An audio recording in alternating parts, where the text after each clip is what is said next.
तो हाइब्रिडाइजेशन में जो हाइब्रिड का मतलब है इम्प्योर, और हाइब्रिडाइजेशन का मतलब है ऐसे फिनोमिना जिसमें इम्प्योर सब्सटेंस बने, इम्प्योर प्रोडक्ट बने, यानी कि इम्प्योर एटॉमिक ऑर्बिटल्स बने। यहाँ पे जो कंसर्न है वो इम्प्योर एटॉमिक ऑर्बिटल्स की है। इम्प्योर इसलिए बोल रहे हैं, जैसे मान लीजिए आप एक एस और एक पी एटॉमिक ऑर्बिटल को ओवरलैप कर रहे हैं, तो उसमें जो नया एटॉमिक ऑर्बिटल बनेगा उसमें जो करेक्टर होगा वो एस और पी ब्लॉक दोनों का ही होगा, हाइब्रिड होगा। ऐसा नहीं कि एस का करेक्टर अलग शो हो रहा होगा या पी का करेक्टर केवल रिफ्लेक्ट हो रहा होगा। इम्प्योर कुछ करेक्टर एस का रहेगा, कुछ प्रॉपर्टीज एस सबशेल की वजह से रहेगी, एस ऑर्बिटल की वजह से रहेगी, और कुछ जो है पी एटॉमिक ऑर्बिटल की वजह से रहेगी। जैसे हम बात करें एसपी हाइब्रिडाइजेशन की, तो उसमें 50% जो करेक्टर है एसपी हाइब्रिड एटॉमिक ऑर्बिटल में एस का होगा, और 50% करेक्टर जो है वो पी एटॉमिक ऑर्बिटल का रहेगा। तो हाइब्रिडाइजेशन को सबसे पहले पाउलिंग ने इंट्रोड्यूस किया, और इस कॉन्सेप्ट के अकॉर्डिंग हम मॉलिक्यूल्स की ज्योमेट्रिकल शेप्स के बारे में डिटेक्ट कर पाते हैं। खास करके पॉलीएटॉमिक मॉलिक्यूल्स के केस में हम उनके ज्योमेट्रीज के बारे में पता कर पाते हैं। जैसा मैं इंट्रोडक्टरी पार्ट में आपको बताता हूँ, जैसे CH4 है, ये टेट्राहेड्रल शेप ज्योमेट्री शो करेगा। NH3 के बारे में आपसे बात हो रखी, डायपोल मोमेंट के बारे में पिरामिडल शेप रखेगा। H2O के केस में आपको मालूम है इन्वर्टेड V या बेंड शेप रखता है। अगर नहीं रिकॉल कर पा रहे हैं तो आगे वाले टॉपिक्स में आपको ये चीज़ क्लियर हो जाएगी। So according to hybridization, the atomic orbitals combine to form new set of equivalent orbitals. Equivalent orbitals का मतलब है अगर दो एटॉमिक ऑर्बिटल ओवरलैप कर रहे हैं, एक s का और एक p का, तो दो ही नए हाइब्रिड एटॉमिक ऑर्बिटल्स बनेंगे जिनकी एनर्जीज कैसी होती है, सेम होती है। So according to the Pauling, the atomic orbitals combine to form new set of equivalent orbitals known as hybrid orbitals.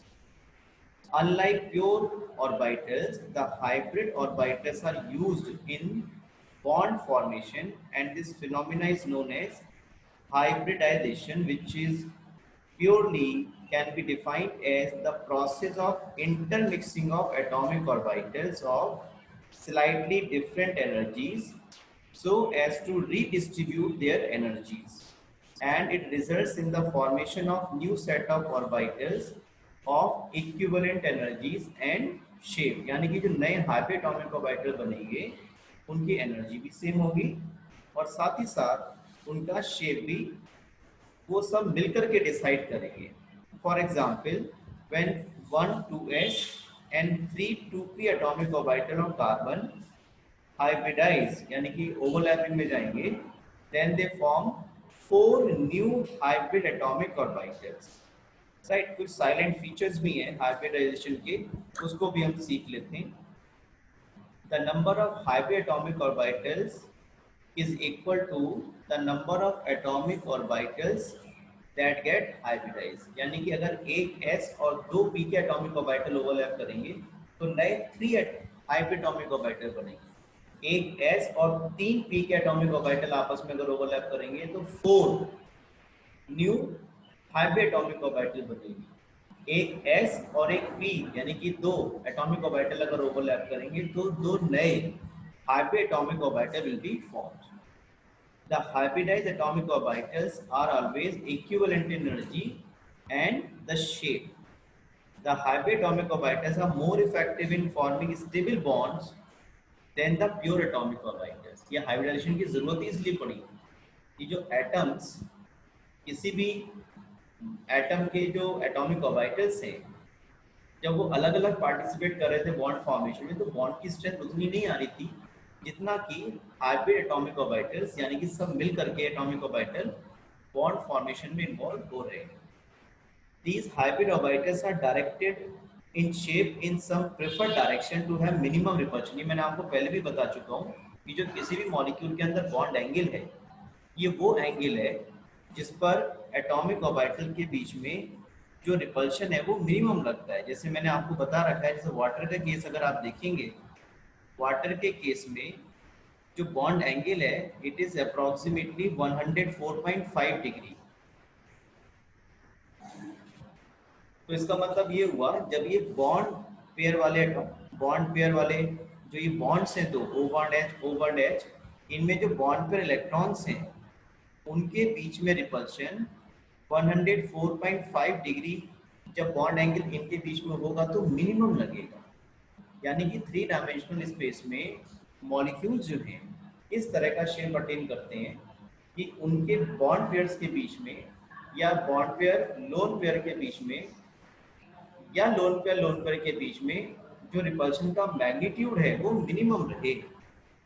These hyperatomic orbitals are directed in space in some preferred directions to have minimum repulsion between electron pairs, and thus a stable arrangement is obtained. Therefore, the type of hybridization indicate the geometry of molecule. ये बड़ी important line है।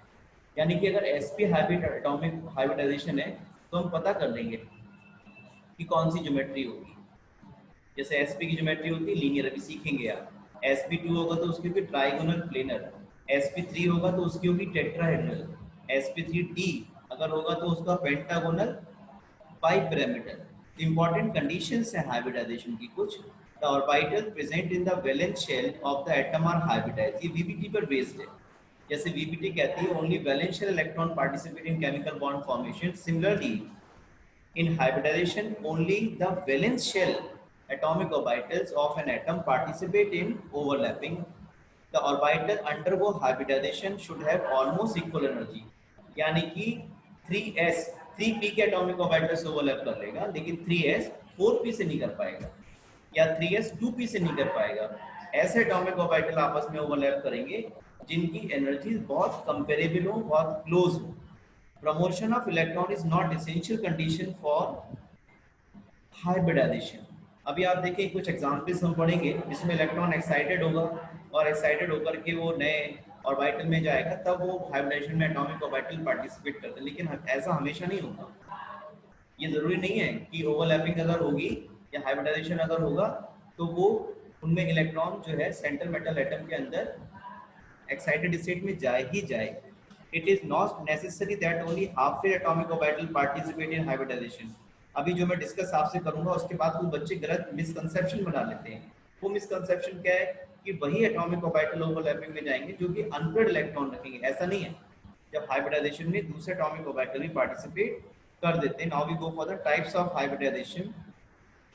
वो depend करेगा कि कौन कौन से atomic orbital आपस में ओवरलैप कर रहे हैं। देखिए इसको बहुत डिटेल में आपको पढ़ाता हूँ और इसको बहुत पेशेंसली आपको सीखना है। उसके बाद जितने भी क्वेश्चन आपको हाइब्रिडाइजेशन से रिलेटेड आते हैं बहुत अच्छे से आप आंसर कर पाते हैं। First we will talk about sp hybridisation.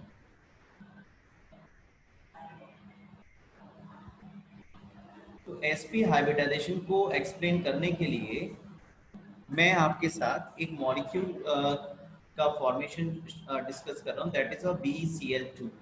Here the central atom is beryllium। हमेशा ध्यान रखेंगे हाइब्रिडाइजेशन में सेंट्रल एटम के जो एटॉमिक ऑर्बिटल्स हैं वही केवल ओवरलैपिंग में जाते हैं, राइट। 4, तो इफ यू राइट इट इसी 1s2 2s2 and this is 2p0। P में एटॉमिक ऑर्बिटल में पी में जो सबशेल उसमें इलेक्ट्रॉन तो है नहीं ना। एटॉमिक नंबर 4 है केवल 1s2 2s2 2p0। Now I will show it's orbital representation. देखिए 2s2 and this is 2p0। यहाँ पे इलेक्ट्रॉन नहीं है कोई भी। वैलेंस शेल हाइब्रिडाइजेशन के अकॉर्डिंग केवल वैलेंस शेल के जो एटॉमिक ऑर्बिटल है वही पार्टिसिपेट करते हैं बॉन्ड फॉर्मेशन में। तो यहाँ पर क्या होगा, देखिए ये जो बेरिलियम एटम सेंट्रल एटम है ये एक्साइटेड स्टेट में चला जाएगा। एक्साइटेड स्टेट का मतलब ये नहीं है उछलने कूदने लगेगा। एक्साइटेड स्टेट का मतलब है one of the electron of this 2s will jump in 2p atomic orbital। यानी कि ये जो इलेक्ट्रॉन है ये जंप कर जाएगा इस 2p वैकेंट एटॉमिक ऑर्बिटल में। Now this 1s and 1p ONE1 लिखूंगा बच्चों में, क्योंकि जनरली क्या होता है बच्चे वन इसको समझ लेते हैं, वन नहीं आ रहा है यहाँ, कौन सा रहा 2s का 1 एटॉमिक ऑर्बिटल जा रहा है, तो मैं वर्ड्स में लिखूँ 1s and 1p atomic orbital undergoes sp hybridization,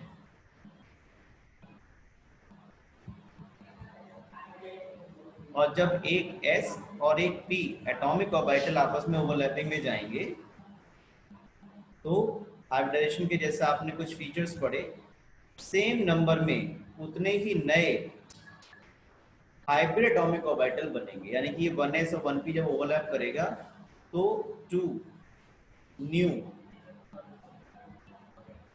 sp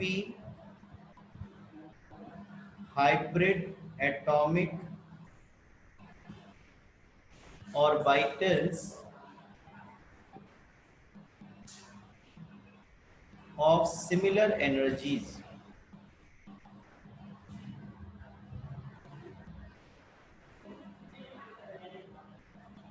are formed।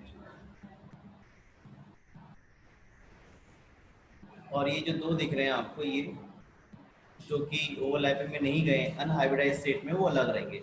अब इन दोनों की एनर्जी कैसी होगी, सेम होगी। इसका नाम भी sp हाइब्रिड एटॉमिक ऑर्बिटल है, इसका नाम भी sp हाइब्रिड एटॉमिक ऑर्बिटल है। अब जो मैं बात आपको बताने जा रहा हूँ, अभी आप प्राइमरी तौर पे उसको सीख रहे हैं, आफ्टर दैट जब आपको ये पता चल जाएगा कि sp हाइब्रिड एटॉमिक ऑर्बिटल की जो ज्योमेट्री है वो लीनियर होती है, तो आप मुझे फटाफट बताएंगे बात को। तो जो बेरिलियम एटम है जिसका स्टेट ऑफ हाइब्रिडाइजेशन sp है,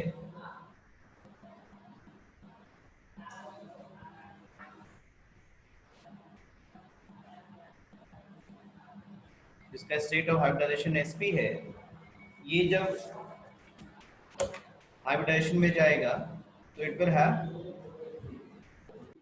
ये बेरिलियम एटम जो कि सेंट्रल एटम है, इसके दो sp हाइब्रिड एटॉमिक ऑर्बिटल आ गए, और देखिए इसमें आप इन दोनों में एक एक इलेक्ट्रॉन है, एक इस वाले s वाला है और ये एक p वाला है, ये अपने अपने इलेक्ट्रॉन इनके पास आ गए। This is the linear geometry of और arrangement of two new sp hybrid atomic orbitals.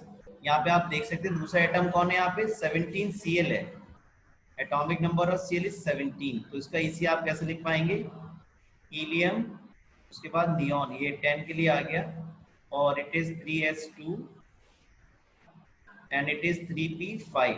तो आप देख सकते हैं ये 3p5 का जो एक अनपेयर्ड एटॉमिक ऑर्बिटल है दैट इज pz, इसमें एक ही तो इलेक्ट्रॉन है बेटा, this is px, this is py, pz।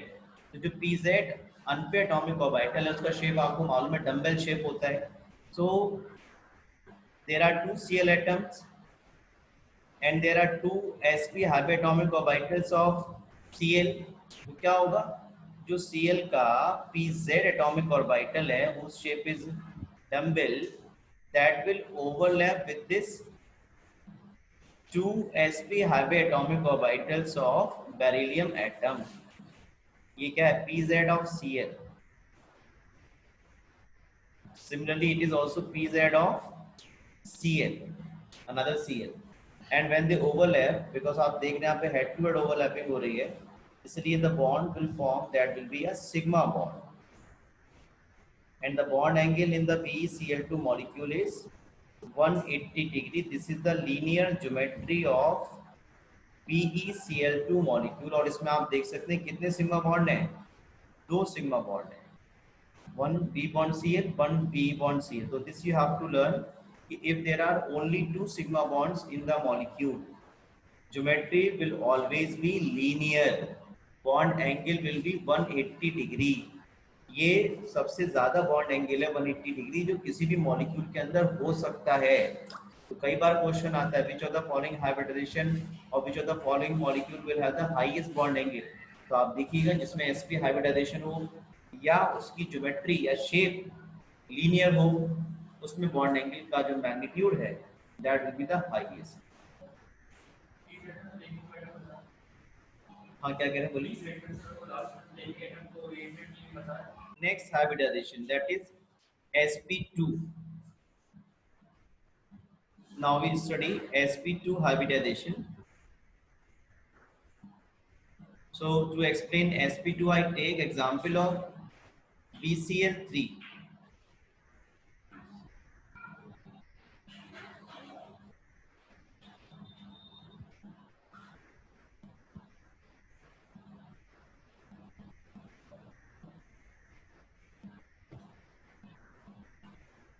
So to explain sp2, I take example of BCl3, right? Central atom is boron and its atomic number is 5. 1s2, 2s2.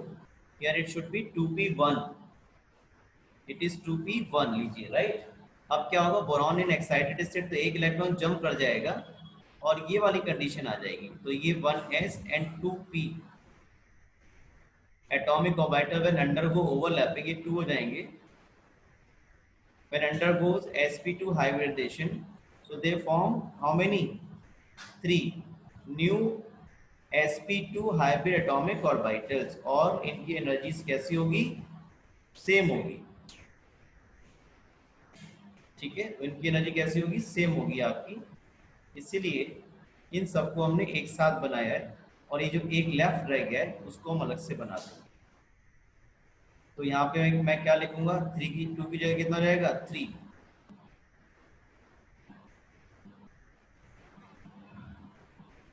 It is 3.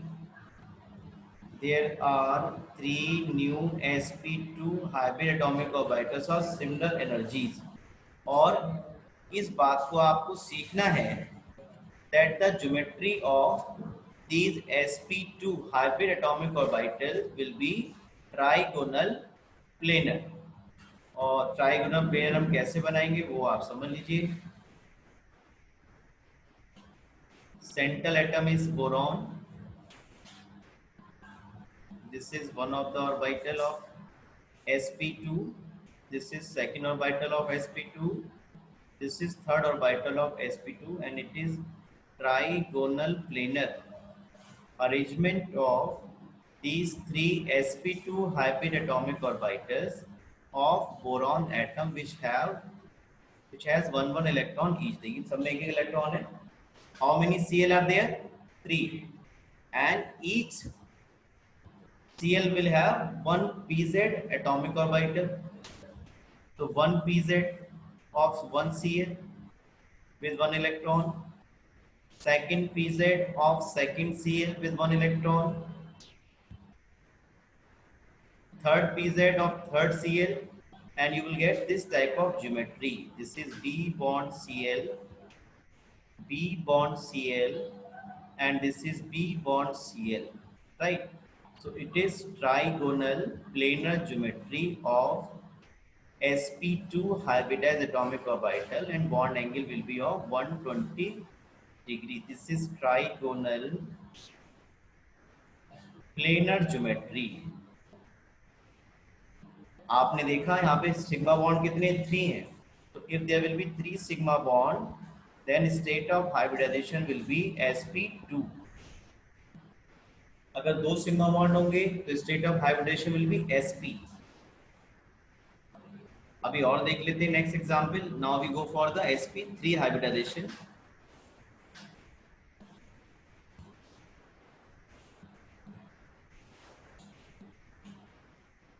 Now we go for sp3 hybridization.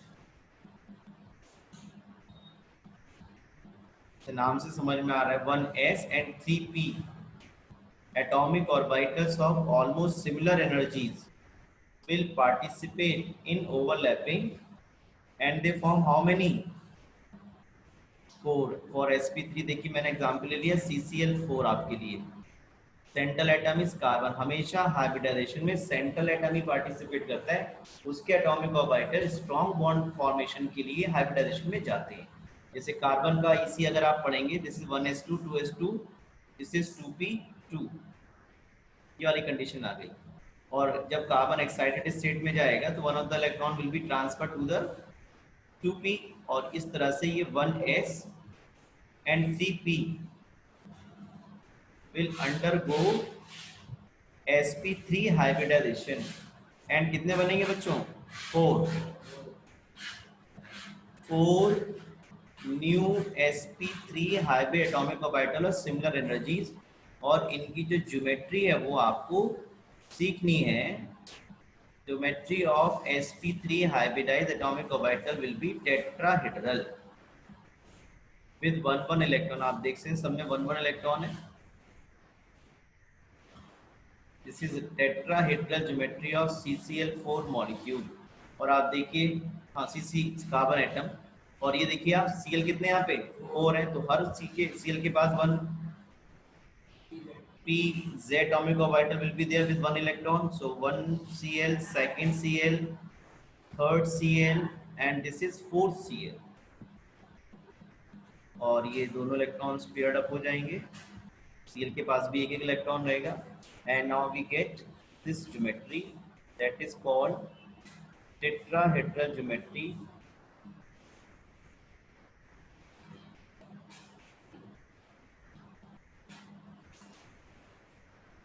तो अभी तक आपने ये सीखा कि अगर 2 sigma bond होंगे तो स्टेट ऑफ हाइब्रिडाइजेशन होगा sp, ज्योमेट्री होगी लीनियर, बॉन्ड एंगल होगा 180 डिग्री का।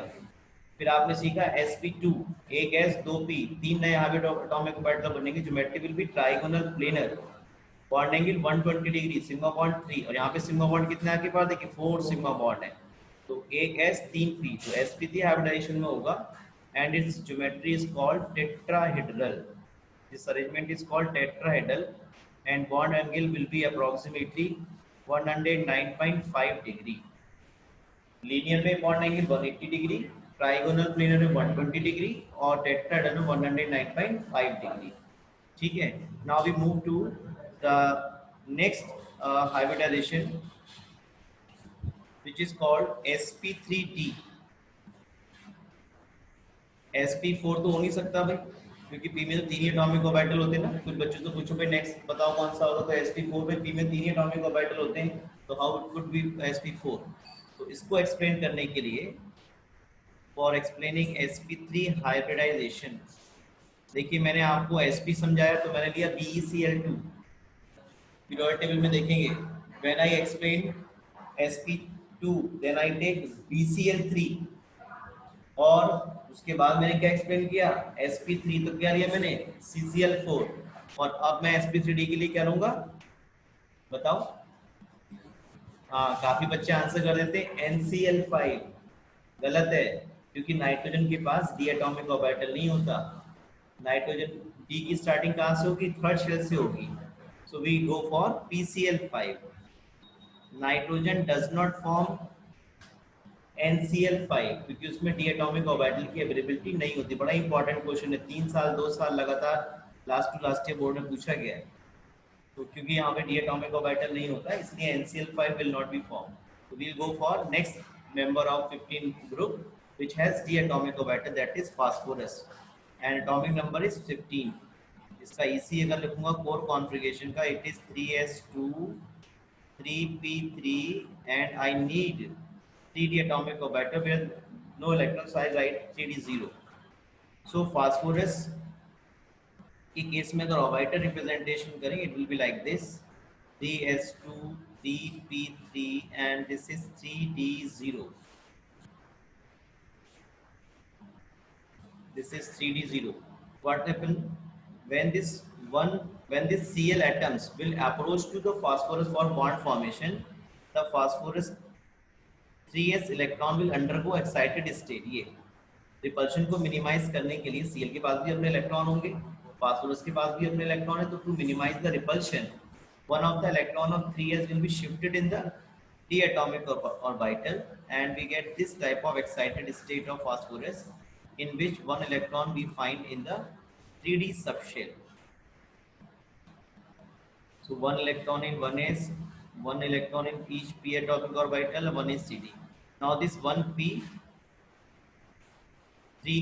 1s and 3p and 1d atomic orbital undergoes sp3d hybridization. आप मुझे बताएंगे कितने नए एटॉमिक ऑर्बिटल बनेंगे बच्चों? वेरी गुड, 5 बनेंगे। जितने एटॉमिक ऑर्बिटल ओवरलैपिंग में जाएंगे उतने ही नए हार्वी एटॉमिक ऑर्बिटल्स बनेंगे। Very good. So there are 5 new, इन सबका नाम क्या होगा? sp3d। 5 new sp3d hybrid atomic orbitals of similar energy. इन सबकी एनर्जी कैसी हो गई? सिमिलर एनर्जी हो गई। और ये जो देखिए 4 अनहाइब्रिडाइज्ड स्टेट में है 3D वाले, इनको मैंने अलग बना दिया। इन सबकी एनर्जी कैसी अलग है। जो ओवरलैपिंग में चलेंगे इन सबकी एनर्जी कैसी हो गई? सेम होगी। इन सब में 1 इलेक्ट्रॉन है। And the geometry of PCl5 which is phosphorus which is in sp3d hybridization will be trigonal planar। देखिए ये कुछ ट्राइगोनल, ये ट्राइंगल बन गया आपके पास। This is trigonal, this is a triangle. और जो दो sp3d हाइब्रिड एटॉमिक ऑर्बिटल रहते हैं वो इसके परपेंडिकुलर प्रेजेंट रहते हैं 90 डिग्री पर। 1 एंड दिस इज 2। आप देखिए इन सभी में एक एक इलेक्ट्रॉन है। देखिए सब में एक एक इलेक्ट्रॉन है। So each orbital will have 1 unpaired electron and this is called trigonal bipyramidal geometry। This is trigonal bipyramidal geometry। और आपको मालूम है कि हर Cl के पास there are 5 Cl, each Cl has 1 unpaired pz atomic orbital। तो 5 Cl है, ये सब आपस में ओवरलैप कर जाएंगे, right. This is pz, sorry, yes, this is pz of another Cl, this is pz of another Cl, and you get this type of geometry। ये देखिए ट्राइंगल आ गया, p bond Cl, p bond Cl, p bond Cl। This is a triangle and here the bond angle is of 120 degree. ये सारे bond angle कितने के? 120 degree के। और ये जो दो एटॉमिक ऑर्बिटल हैं ये इस PCl5 PCl3 के परपेंडिकुलर है। p bond Cl, p bond Cl, यानी ये बॉन्ड एंगल कितने का होगा? 90 डिग्री का होगा। This is the trigonal bipyramidal geometry of PCl5। इसमें आप जो ये दो बॉन्ड देख रहे हैं ये वाले, these are called axial bonds, जो कि और ये तीन जो आप देख रहे हैं ये वाला, ये और ये आपके इक्वेटोरियल बॉन्ड्स हैं। तो क्वेश्चन आता है are all bond angles in PCl5 equal? तो आप कहेंगे नो। ये जो एक्सियल बॉन्ड्स हैं इनकी बॉन्ड लेंथ ज्यादा होती है than the equatorial p bond Cl bonds. ऐसा इसलिए है कि ये जो बॉन्ड पे इलेक्ट्रॉन है ना यहाँ पर, ये यहाँ पे जो बॉन्ड पे इलेक्ट्रॉन है इनके बीच में रिपल्शन ज्यादा लगता है। ऐसे यहाँ से भी लगेगा इन एक्सियल पर। तो इसको मिनिमाइज करने के लिए जो p bond Cl axial bond से थोड़े से इलोंगेटेड हो जाते हैं। हाँ, लंबाई उनकी थोड़ी बढ़ जाएगी, और लंबाई बढ़ जाएगी तो बॉन्ड क्या हो जाएगा? वीकर हो जाएगा। और इसीलिए जब आप PCl5 को थोड़ा सा हीट करेंगे तो ये आसानी से दोनों एक्सियल बॉन्ड तोड़ देता है ये वाले, और क्लोरीन गैस को रिलीज करता है। और इसीलिए जो PCl5 है अच्छा क्लोरीनेटिंग एजेंट माना जाता है। क्लोरीनेटिंग एजेंट कौन होगा? जो आसानी से क्लोरीन को रिलीज कर दे। तो कौन कर पा रहा है? PCl5 कर पाएगा, क्योंकि PCl5 में जो p bond Cl axial bonds हैं वो इलोंगेटेड हो गए टू मिनिमाइज द रिपल्शन। और जो बॉन्ड की लेंथ बढ़ गई बॉन्ड वीक हो जाएगा, आसानी से p बॉन्ड Cl ब्रेक हो सकता है and it will furnish chlorine easily, so it is a good chlorinating agent। Now to explain sp3d2 I will not show you the orbital representation। ये आपके बात समझ में आ गई है। ये जो सेंट्रल एटम है उसके एटॉमिक ऑर्बिटल आपस में ओवरलैप करेंगे और सेम नंबर में न्यू हाइब्रिड एटॉमिक ऑर्बिटल्स बनेंगे। जैसा SF6 का केस में आप देखेंगे, SF6 में जो सल्फर सेंट्रल एटम है it will undergo sp3d2 hybridization. और F में भी pz एटॉमिक ऑर्बिटल कैसा रहता है? अनपेयर्ड रहता है, तो वो ओवरलैप करके इस तरह से 6 s bond f will form.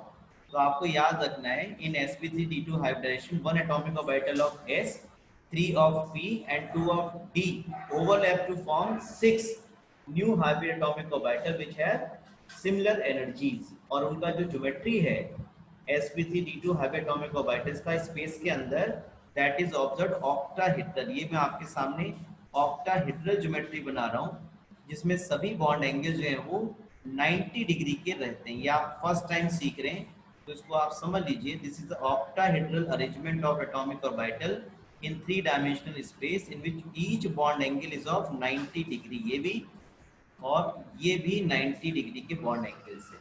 तो आप देखिए कितने सिग्मा बॉन्ड है यहाँ पर, 6 सिग्मा बॉन्ड है. एक और हम पढ़ते हैं sp3d3. उसका मैं एग्जांपल आपको दे रहा हूँ IF7. कितने सिग्मा बॉन्ड होंगे यहाँ पर, 7 सिग्मा बॉन्ड होंगे sp3d3. और ज्योमेट्री कैसी होगी वो मैं आपको बताता हूँ. ये ऑक्टाहेड्रल से मिलती जुलती होती है लेकिन थोड़ा सा यहाँ पर आपको फर्क दिखाई पड़ता है. और वो फर्क क्या होगा वो मैं आपको बताता हूँ. This is IF7. This is IF7 geometry in which bond angle will be of 72 degree. ये हर बॉन्ड एंगल यहाँ पे 72 डिग्री का होता है. And this geometry is called pentagonal bipyramidal. Pentagonal bipyramidal. और जो आपके पास sp3d था वहां थी trigonal bipyramidal. Now I summarize each and everything which I taught you today. That is if the state of hybridization is sp, sigma bond will be 2, geometry will be, example मैंने आपको बताया था BeCl2. Geometry will be very good linear. Bond angle will be 180 degree. In case of sp3 hybridization, how many sigma bonds? 3. Example मैंने आपको पढ़ाया BeCl3. Geometry was trigonal planar. Bond angle 120 degree. Very good. This is of sp2. Very sorry. And now the sp3. How many sigma bond? 4. Example क्या पढ़ाया? Geometry क्या बताई? Tetrahedral. Bond angle is approximately 109.5 degree. और sp3d में how many sigma bonds? Very good. Geometry. हाँ एक example हो गया geometry. Trigonal bipyramidal. Bond angle some of 90 degree and some of 120 degree. Question आता है both the bond angle present in trigonal bipyramidal geometry में. Then sp3d2 sigma bond बोले. Example geometry bond angle only 90 degree. sp3 बोलो d3 7 sigma. Example yes geometry pentagonal bipyramidal, right? Bond angle will be of 72 degree in case of IF7. So ये जो आज आपसे बात हुई ये काफ़ी फ्रूटफुल हुई जिसमें आप ये समझ पा रहे हैं कि अगर 2 सिग्मा बॉन्ड होंगे तो state of hybridization sp, 3 sigma bond sp2, 4 sigma bond sp3, 5 sigma bond sp3d, 6 sigma bond sp3d2 और 7 सिग्मा बॉन्ड sp3d3. कोई पूछ सकता है कि क्यों जो एटॉमिक ऑर्बिटल्स है वो ओवरलैपिंग में जा रहे हैं. उसका रीजन ये लिखा हुआ है the hybrid atomic orbitals are more effective in forming stable bond than the pure atomic orbital. और ऐसा नेचर में देखा जाता है जो म्यूल्स होते हैं जो कि प्रोडक्ट है हॉर्स और डंकी का. म्यूल्स खच्चर जिन्हें बोलते हैं वो ज्यादा एजाइल होते हैं, ज्यादा एनर्जी उनमें होती है. और इसलिए आप देखेंगे पहाड़ वगैरह पर, हिल वगैरह पर जो भारी भारी सामान ढोने के लिए उन म्यूल्स को यूज किया जाता है. वो हाइब्रिड प्रोडक्ट है हॉर्स और डोंकी का. तो इस तरह से जो हाइब्रिड एटॉमिक ऑर्बिटल्स होते हैं वो ज्यादा इफेक्टिव होते हैं in bond formation than the pure atomic orbitals.